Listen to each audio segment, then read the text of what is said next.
Educational creativity চ্যানেলে সকলকে স্বাগত। কলকাতা হাইকোর্টে কোর্ট নাম্বার 12-তে justice Sanjay Kumar honourable mister justice K Vinod চন্দ্রনের বেঞ্চে আপনারা দেখতে পাচ্ছেন 23/2/2026 কিছু এসএসসি মামলা শুনানি রয়েছে। প্রায় 3টি মামলা শুনানির জন্য লিস্টেড হয়েছে। তো এই ভিডিওতে কোন কোন মামলা শুনানির জন্য লিস্টেড হয়েছে পুরো বিষয়টি বলবো এবং এর ব্যাকগ্রাউন্ড কি রয়েছে পুরোটাই বলবো। চলুন আমরা দেরি না করে পুরো বিষয়টি দেখে নিই। কারণ যে দুটি মামলা আবার লিস্টেড হয়েছে, সেই যে 3টি মামলা লিস্টেড হয়েছে সেই 3টি মামলার যে অর্ডার কপিকে চ্যালেঞ্জ করা হয়েছে, সেই অর্ডার কপি 3টি খুবই গুরুত্ববহুল বা গুরুত্বপূর্ণ, খুবই গুরুত্বপূর্ণ। আবারও কিছু কি মডিফিকেশন আসতে পারে। তো চলুন আমরা দেখতে থাকি। আমরা যদি সিরিয়াল নাম্বার 10, 11, 12-এ আসি তাহলে বুঝতে পারবো। দেখুন, ডায়েরি নম্বর 4955/2026 বিজয় বিশ্বাস and ORS versus state of West Bengal. 12/1 connected এত বিজয় বিশ্বাস অ্যান্ড ওআরএস একটি মামলা। আরেকটি মামলা হচ্ছে 12/2 Amit Mondal and ORS versus the state of West Bengal. এই 3টি এসএসসির মামলা কিন্তু শুনানির জন্য লিস্টেড রয়েছে কোড নাম্বার 12-তে। জাস্টিস সঞ্জয় কুমারের নেতৃত্বাধীন যে বেঞ্চ রয়েছে সেই বেঞ্চে শুনানি হবে 23/2/2026 আগামী সোমবার এই মামলা শুনানি হবে। কিন্তু একটি গুরুত্বপূর্ণ বিষয় হলো যে এই যে 3টি মামলা কোন অর্ডার কপি বা কোন ডেটের অর্ডার কপিকে চ্যালেঞ্জ করা হয়েছে সেটা সবচেয়ে গুরুত্বপূর্ণ। কারণ সেই দুটো দেখলে আপনারা বুঝতে পারবেন যে এই নতুন এসএলএসটি বা 2016 যারা আনটেইন্টেড টিচার তাদের জন্য ওই দুটি অর্ডার খুবই খুবই গুরুত্বপূর্ণ ছিল। তো চলুন আমরা পুরো বিষয়টি পরিষ্কার করে নিই। আপনাদের প্রথমেই আমি দেখিয়েছি অমিত মণ্ডল যে মামলাটি রয়েছে সেই মামলাটির কথা দেখিয়েছি। সরি, প্রথমেই না, আপনাদেরকে আমি শেষেই দেখিয়েছি অমিত মণ্ডল, প্রথমে দেখিয়েছি বিজয় বিশ্বাস। তো এই অমিত মণ্ডলের যে মামলাটি রয়েছে এটি কেস নাম্বার, এটি একটি এমএ ফাইল হয়েছে, সিরিয়াল নম্বর 12-তে রয়েছে 23/2/2026। ডায়েরি নম্বর আপনারা মিল পেলেন, অ্যাপয়েন্টমেন্ট কম্পোজিশনের গ্রাউন্ড ক্যাটাগরি। আচ্ছা, নিচের দিকে আমরা যদি চলে আসি আমরা ঠিক দেখতে পাবো কেস নাম্বার এসসি 23/7/8/2025। 28/8/2025 যে অর্ডারটি হয়েছিল সেই অর্ডারকে চ্যালেঞ্জ করা হয়েছে। 28/8/2025 একটি অর্ডারকে চ্যালেঞ্জ করে হয়েছে। আর যে আরেকটি দেখালাম বিজয় বিশ্বাস, সে সেইটি কোন অর্ডারকে চ্যালেঞ্জ করে হয়েছে সেটা। বিজয় বিশ্বাসের মোট দুটি মামলা, Bijay Biswas versus state of West Bengal, আর যার ডায়েরি নম্বর 4957।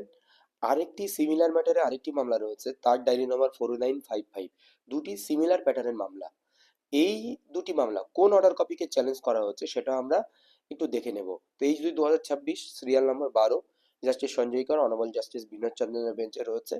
তো এখানে যে অর্ডারটি চ্যালেঞ্জ হয়েছে সেটি হলো 26/11/2025-এর অর্ডার, কেস নাম্বার 23784/2025, 26/11/2025। এই দুটি মামলা, এই 26/11/2025 আর 28/11/2025-এর যে অর্ডারটি আপনাদেরকে দেখালাম, সরি 28/11 না 28 নয়, যাই হোক আমি একটু কনফিউজ হয়ে গেছি। তো এই দুটি অর্ডারকে চ্যালেঞ্জ করে মূলত এই মামলাগুলো। তো অর্ডার কপিতে কি টপিক ছিল সেটাও আমরা ছোট্ট করে দেখে নিই, চলুন।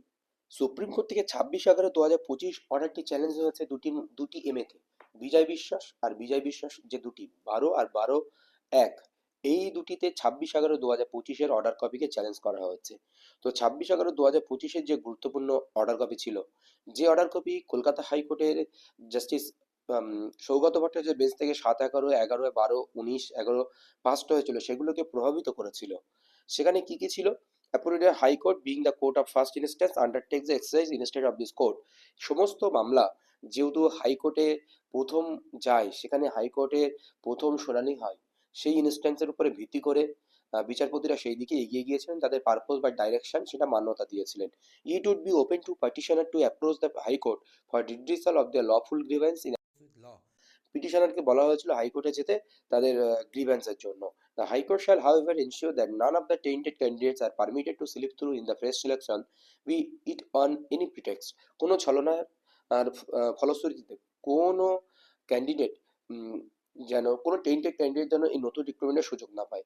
The high court shall also ensure that the list of the tainted candidate is placed in the public domain with full details so as to ensure that this does not happen. হাইকোর্টকে আরও এনশিওর করতে বলা হয়েছিল, হাইকোর্ট যেন এমন নির্দেশ দেয় যেখানে টেন্টেড ক্যান্ডিডেটদের লিস্ট সম্পূর্ণ ডিটেলস সহ পাবলিক ডোমেইনে প্রকাশ করবে। Land Council in some of the case seek relief in terms of the certain paragraph of the decision in the Boishaki Bhattacharya Chatterjee. They are at liberty to raise such hermeneutic exercised before the High Court. The special petition is disposed of the aforesaid. তো এই একটু order ছিল। আর নিচের দিকে the high court also be mindful, high court অবশ্যই mindful হতে হবে of the fact that the untainted candidates in the past selection are allowed to sit for the selection test to be held afresh and their candidature cannot be adversely affected by application of the new rules. New রুলসের দ্বারা তাদের যে স্বার্থ কোনোভাবেই যেন বিঘ্নিত না হয় আনটেন্টেড টিচারদের। That is the West Bengal school service commission, the selection of the for appointment ইত্যাদি ইত্যাদি। এইটাকে হাতিয়ার করে অনেক মামলার অর্ডার করিয়েছে বিভিন্ন ক্ষেত্রে বিভিন্ন জায়গায়। আর এই সমস্ত প্যারা নিয়েই কিন্তু মোটামুটি চ্যালেঞ্জের বিষয় হয়ে দাঁড়াচ্ছে। এইবার আমরা 28 তারিখে যে অর্ডারটি চ্যালেঞ্জ হয়েছে সেটার একটি শর্ট পয়েন্ট দেখে নিই। 28/8/2025 this matter has call for hearing today. Mr. Justice Sanjay Kumar, Justice Satish Chandra Sharma. Amendment party shall be filed before the next date of the Kunal মানে ইত্যাদি ইত্যাদি। আচ্ছা, এখানে কি কি রয়েছে বিষয়টি? এখানে যে রয়েছে Land Senior Council appearing for the WBCSSC state on instruction that the list of tainted candidates who were selected, whose selection has been set aside by the High Court and confirmed by this court, would be placed in the public domain. তাদেরকে public ডোমেইনে details দিতে হবে। যারা a tainted candidate that is on the website of the WBCSO within 7 days. WBCSO ওয়েবসাইটে 7 দিনের মধ্যে দিতে হবে। We take the statement on record. Learned Senior Counsel for further state that all the petitioner here have already submitted their application and that they would be permitted to appear in the examination schedule to 7/9/2025, 14/9/2025 without insisting upon their complying with the newly introduced eligibility criteria 50% minimum marks, যেখানে 50% minimum marks পেতে হবে গ্র্যাজুয়েশনে বা post গ্রাজুয়েশনে, সেটা যাতে এই new rules দ্বারা তাদের উপরে কমপ্লাই না হয়, তারা যেন 45%-এ বসতে পারে 7 তারিখ এবং 14 তারিখ পরীক্ষায়। এটা এখানে বলে দেওয়া হয় মূলত। তো এই সমস্ত এই দুটি অর্ডারকে চ্যালেঞ্জ করে মূলত সুপ্রিম কোর্টে এমএ ফাইল করা হয়েছে। বিজয় বিশ্বাসের দুটি মামলা, আরেকটি হচ্ছে অমিত মন্ডলের একটি মামলা। খুব গুরুত্বপূর্ণ অর্ডার আসতে পারে, এখানে কিছু মডিফিকেশন কি আবার আসবে, এটাই লক্ষ্য সমস্ত আনটেন্টেড টিচারদের জন্য। ধন্যবাদ।